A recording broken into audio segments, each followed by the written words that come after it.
नमस्कार। आज दिल्ली की राजनीति और प्रशासन दोनों के केंद्र में ऐसे मुद्दे हैं जिनका असर सीधे आपकी जिंदगी और देश की सबसे बड़ी आस्था से जुड़ी बहस पर पड़ रहा है। राम मंदिर के चढ़ावे को लेकर आरोपों से सियासत गर्मा गई है। दिल्ली के 650 करोड़ रुपए के स्वास्थ्य घोटाले में बड़ी गिरफ्तारी हुई है। यमुना की सफाई पर सरकार और विपक्ष आमने सामने हैं और इस बीच राजधानी की हवा फिर खराब हो गई है। शुरुआत करते हैं आज की सबसे बड़ी खबर से।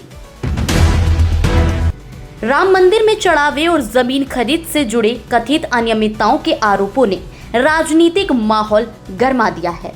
आम आदमी पार्टी के राष्ट्रीय संयोजक अरविंद केजरीवाल और सांसद संजय सिंह ने आरोप लगाए कि बड़े आरोपियों को बचाया जा रहा है और पूरे मामले की निष्पक्ष जांच होनी चाहिए।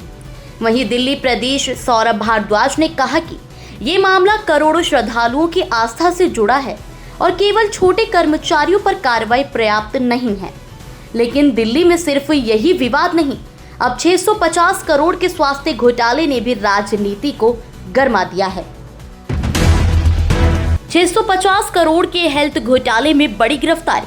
दिल्ली मेडिकल प्रोक्योरमेंट घोटाले में एसीबी ने पूर्व डीजीएचएस डॉक्टर वत्सला अग्रवाल और deputy controller finance Neeraj Chopra को गिरफ्तार किया है। इसके बाद आम आदमी पार्टी ने आरोप लगाए कि नियमों की अनदेखी कर नियुक्तियां की गई थी। अब सवाल ये है कि क्या जांच सिर्फ 2 अधिकारियों तक सीमित रहेगी या पूरे नेटवर्क की जांच होगी। मुख्यमंत्री रेखा गुप्ता ने चिल्लागांव यमुना घाट पर श्रमदान करते हुए घोषणा की कि अब हर रविवार स्वच्छता, यमुना सफाई और वृक्षारोपण अभियान चलेगा। लेकिन कांग्रेस ने इसे केवल प्रचार बताया और कहा कि जमीन पर प्रदूषण की स्थिति नहीं बदली। इसी बीच हरियाणा सरकार की रिपोर्ट में दावा किया गया कि ड्रेन नंबर 6 और 8 से अब भी भारी मात्रा में सीवेज यमुना में गिर रहा है। यानी सवाल वही है, क्या यमुना की तस्वीर वास्तव में बदल रही है या सिर्फ दावे बदल रही हैं।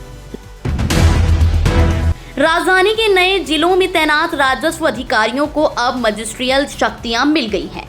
भारतीय नागरिक सुरक्षा संहिता के तहत मिली इन शक्तियों से कानून व्यवस्था और प्रशासनिक फैसलों में तेजी आने की उम्मीद जताई जा रही है। सरकार का दावा है कि इससे लोगों को राहत मिलेगी, लेकिन इसकी असली परीक्षा जमीनी स्तर पर होगी। दिल्ली सरकार ने बताया कि ई ऑफिस व्यवस्था के 1 साल में 1.4 लाख से ज्यादा ई फाइलों और 9.2 लाख से अधिक ई रसीदों का निस्तारण किया गया है। 235 विभाग अब इस व्यवस्था से जुड़े हैं। सरकार इसे पारदर्शिता और तेज फैसलों की दिशा में बड़ा कदम बता रही है। राजधानी की हवा एक बार फिर खराब श्रेणी में पहुंच गई है। औसत AQI 205 दर्ज किया गया है, जबकि कई इलाकों में ये 300 के पार रहा। हालांकि मौसम विभाग ने अगले 6 दिनों तक मौसम बदलने और 28 और 29 जून को बारिश की संभावना जताई है। 30 जून और 1 जुलाई के लिए येलो अलर्ट भी जारी किया गया है। उम्मीद है कि बारिश से प्रदूषण और गर्मी दोनों से कुछ राहत मिल सकती है। दिल्ली पुलिस ने महिलाओं की सुरक्षा के लिए चलाए गए विशेष अभियान के दौरान 15 दिनों में 200 से ज्यादा मंचलों को पकड़ा है। वहीं विकासपुरी पुलिस ने युवती समेत 3 झपटमारों को गिरफ्तार किया है, जो स्कूटी के नंबर प्लेट पर टेप लगाकर वारदात करते थे। अब बात करते हैं राजधानी में अपराध की 2 बड़ी घटनाओं की। राजौरी गार्डन में पुरानी रंजिश के चलते एक प्रॉपर्टी डीलर पर जानलेवा हमला किया गया, तो दूसरा द्वारका में समझौते के बहाने बुलाकर एक वेटर पर नुकीले हथियार से हमला कर दिया गया। दोनों मामलों में पुलिस जांच कर रही है। इसी बीच गोविंदपुरी में 10वीं मंजिल से गिरने से एक 4 साल की बच्ची की दर्दनाक मौत ने सभी को झकझोर कर रख दिया है। सोनम वांगचुक ने शिक्षा मंत्री के इस्तीफे समेत विभिन्न मांगों को लेकर जंतर मंतर पर भूख हड़ताल शुरू कर दी है। उनके समर्थन में छात्र और किसान संगठन भी पहुंचे। उधर 10,792 पूर्व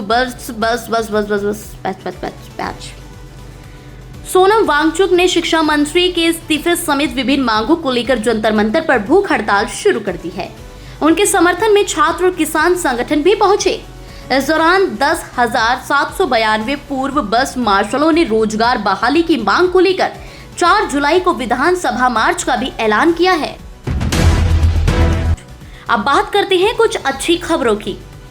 आईपी यूनिवर्सिटी में 1 जुलाई को ऑफलाइन काउंसलिंग होगी। हंसराज कॉलेज में नए छात्रों के लिए कैंपस कनेक्ट कार्यक्रम शुरू किए गए हैं।